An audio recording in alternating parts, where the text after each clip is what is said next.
Hello friends, जैसे कि आपको पता ही है कि कनाडा जाने के लिए लोग अलग अलग जो रास्ते हैं उनको अपनाकर कनाडा जा रहे हैं। काफ़ी लोग हैं जो स्टडी वीज़े पे अप्लाई करके कनाडा जाकर सेटल हो रहे हैं, कुछ वर्क परमिट लेकर जा रहे हैं, काफ़ी स्पाउस वीज़े के थ्रू जा रहे हैं। मीन्स के काफ़ी रास्ते हैं जिनको अपनाकर आप कनाडा जाकर सेटल हो सकते हैं। तो उन्हीं रास्तों में से आज एक वीज़ा है, उसके बारे में हम बात करने जा रहे हैं। उस वीज़े का नाम है इन्वेस्टर वीज़ा। तो आज की वीडियो में हम इन्वेस्टर वीज़े के बारे में बात करने जा रहे हैं। ये भी एक अच्छा रास्ता है कनाडा जाने का। इस वीज़े के थ्रू आप इजीली कनाडा जाकर सेटल हो सकते हैं। तो आज की वीडियो में इन्वेस्टर वीज़े के बारे में मैं आपको जानकारी देने जा रही हूँ। तो वीडियो को शुरू से लेकर एंड तक ज़रूर देखें। इसको स्टार्टअप वीज़ा भी कहा जाता है। ये जो वीज़ा है, ये प्रोग्राम है ना स्टार्टअप वीज़ा, जिसे हम इन्वेस्टर वीज़ा बोलते हैं, ये उन लोगों को सूट करता है जिनके आईएलटीएस जनरल में कम से कम 5 बैंड हैं, लेकिन उनकी जो उम्र है वो 29 साल से ज़्यादा है। क्योंकि इसके लिए कोई एज लिमिट नहीं है और इस कैटेगरी में सीआरएस स्कोर कैलकुलेटर लागू नहीं होते। तो अच्छा प्रोग्राम है आप लोगों के लिए। इसमें क्या है, ये प्रोग्राम उन लोगों के लिए है जो अपना बिजनेस या कोई कारोबार वगैरह कनाडा जाकर सेटल करना चाहते हैं। वो जो कारोबार आप कनाडा जाकर सेटल करोगे वहां पर कनेडियन लोग जॉब कर सके। इस प्रोग्राम की काफी खूबियां भी हैं। पहला तो ये है कि इसके लिए ज्यादा पढ़े लिखे होने की जरूरत नहीं है। अगर कोई कम पढ़ा लिखा है तो वो भी बिजनेस स्टार्ट कर सकता है।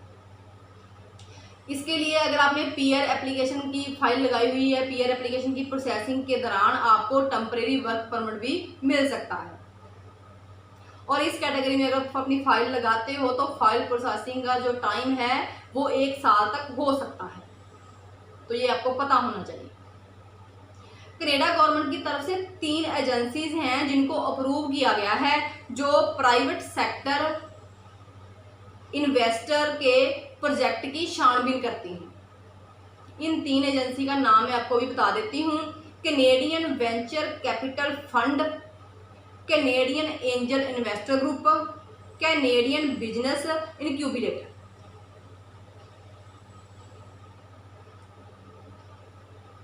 इन 3 बताई गई जो एजेंसी हैं, मैंने आपको 3 बताई हैं। इन तीनों एजेंसी में से एक एजेंसी के रिकमेंडेशन के आधार के ऊपर एप्लीकेंट को कनाडा का वर्क परमिट भी मिल सकता है।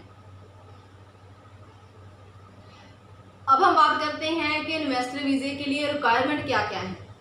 सबसे पहले तो एक व्यापारक आइडिया आपके पास होना चाहिए। जो भी बिजनेस आप कनाडा जाकर सेटल करना चाहते हैं तो उसके लिए आपके पास एक अच्छा आइडिया होना चाहिए कि किस तरह का बिजनेस आप कनाडा जाकर सेटल करना चाहते हैं। और जब आपने वहां जाकर कनाडा जाकर बिजनेस सेटल करना है तो उसके लिए आपके पास फंड होना भी ज़रूरी है। तो आपके पास सफिशिएंट फंड होना बहुत ज़रूरी है जो आपने वहां पर जाकर बिजनेस स्टार्ट करना है उसके लिए। उसके बाद ये जो मैंने आपको 3 एजेंसीज बताई थी, उन एजेंसी में से किसी एक एजेंसी से आपके पास लेटर ऑफ सपोर्ट का होना ज़रूरी है। और इंग्लिश लैंग्वेज का टेस्ट होता है CLB 5, जो कि आईएलटीएस के 4 बैंड के बराबर होता है, वो भी इसके लिए ज़रूरी है। तो ये इसकी मेन रिक्वायरमेंट है अगर आप इन्वेस्टर वीज़े पे जाना चाहते हैं। उसके बाद क्या है, अब हम बात करेंगे इसकी प्रोसेस की। सबसे पहले तो जो एप्लीकेंट है वो अपनी एप्लीकेशन मीन्स के जो उसकी प्रोजेक्ट रिपोर्ट है उसको, जो भी मैंने आपको 3 एजेंसी बताई हैं उनमें से किसी एक एजेंसी के पास सबमिट करेगा। अगर वो एजेंसी आपके प्रोग्राम में निवेश करने के लिए तैयार होगी तो वो लेटर ऑफ सपोर्ट देगी। तो आप वो लेटर ऑफ सपोर्ट को अपनी एप्लीकेशन के साथ लगाओगे और अपनी एप्लीकेशन आप स्टार्टअप वीज़े के लिए कनेडियन इमिग्रेशन एजेंसी के पास सबमिट करोगे।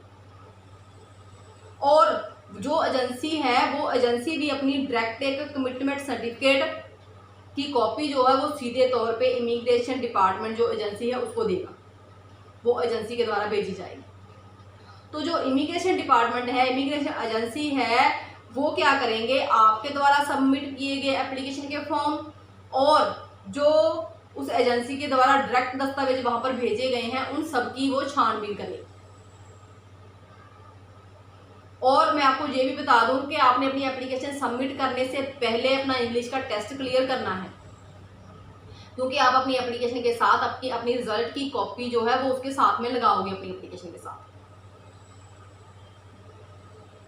तो यहाँ पर ये है कि इस प्रोग्राम में ज़्यादा से ज़्यादा 5 एप्लीकेंट शामिल हो सकते हैं और हर एप्लीकेंट के पास 10% वोटिंग राइट्स होना लाजमी है। डेजिग्नेटेड इन्वेस्टर और एप्लीकेंट को मिला के टोटल वोटिंग राइट्स 50% से ज़्यादा होनी चाहिए।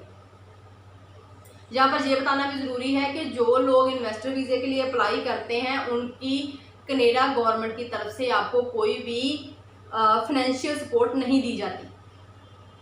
तो आपने अपनी एप्लीकेशन में अपनी पूरी जो फंड की रिक्वायरमेंट है उसकी फ़ंड की पूरी डिटेल आपने देनी होती है कि आपने ये वाला व्यापार वहाँ पर स्टार्ट करना है, तो उसके लिए आपके पास सफिशिएंट फंड हैं। तो ये जो फंड की रिक्वायरमेंट है ये फैमिली मेम्बर के अकॉर्डिंगली निर्धारित की जाती है। जैसे जैसे फैमिली मेम्बर बढ़ते जाते हैं वैसे वैसे फंड की रिक्वायरमेंट भी बढ़ती जाती है और टाइम के अकॉर्डिंगली ये कम या ज़्यादा होती रहती है। तो यहाँ पर मैं आपको कुछ फंड की जो रिक्वायरमेंट है वो मैं बताने जा रही हूँ। जैसे कि अगर फैमिली मेम्बर एक है तो फंड की रिक्वायरमेंट है 12,960 कैनेडियन डॉलर। अगर 2 फैमिली मेम्बर हैं तो 16,135 कैनेडियन डॉलर। अगर 3 हैं तो 19,836 कैनेडियन डॉलर। अगर 4 फैमिली मेम्बर हैं तो 24,083 कैनेडियन डॉलर। अगर 5 फैमिली मेम्बर हैं तो 27,315 कैनेडियन डॉलर। और अगर 6 फैमिली मेम्बर हैं तो 30,806 कैनेडियन डॉलर। इस तरह फैमिली मेम्बर के बढ़ने के साथ साथ कैनेडियन डॉलर की रिक्वायरमेंट है, फंड की रिक्वायरमेंट है, वो भी बढ़ती रहती है, ये ऊपर नीचे होती रहती है। और ये सारी डिटेल मैंने आपको बताई है इन्वेस्टर वीज़े के बारे में। अगर फिर भी आप इन्वेस्टर वीज़े के बारे में डिटेल में कोई ज़्यादा डीपली जानकारी लेना चाहते हैं ना, तो आप कनाडा की ऑफिशियल वेबसाइट नोट कर लीजिए। कनाडा की ऑफिशियल वेबसाइट है www.cic.gc.ca। इस वेबसाइट के ऊपर जाकर आप जब विंडो में जाके टाइप करोगे ना कि स्टार्टअप वीज़ा डिटेल, तो वहाँ पर आपको स्टार्टअप वीज़े के बारे में सारी डिटेल मिल जाएगी जो कि इंग्लिश में होगी। उसे आप ध्यान से पढ़िए, आपको सारी जानकारी वहाँ पर मिल जाएगी। अगर फिर भी आपके मन में कोई डाउट है, आपने अपने डाउट क्लियर करने हैं, तो आप कनाडा हमारे ऑफिस में संपर्क कर सकते हैं। हमारे कनाडा ऑफिस का आप नंबर नोट कर लीजिए 1604-765-5008। इस नंबर पे आपने व्हाट्सएप कॉल करनी है। ये कनाडा का नंबर है। वहाँ पर आप दिन के टाइम संडे को सुबह 9 बजे से 4 बजे तक बात कर सकते हैं। आपके सारे डाउट वहाँ पर क्लियर कर दिए जाएंगे। और अगर आप हमारे इंडिया पटियाला ऑफिस में संपर्क करना चाहते हैं तो वो भी नंबर नोट कर लीजिए 9888295000। इस नंबर पे भी आप वर्किंग टाइम में बात कर सकते हैं। इस वीडियो को ज़्यादा लाइक और शेयर करें ताकि जो लोग इन्वेस्टर वीज़े के बारे में जानकारी लेना चाहते हैं उन तक ये वीडियो ज़रूर पहुँचे। और ज़्यादा अपडेशन लेने के लिए चैनल को सब्सक्राइब करें और वीडियो को लाइक और शेयर करें। Thank you.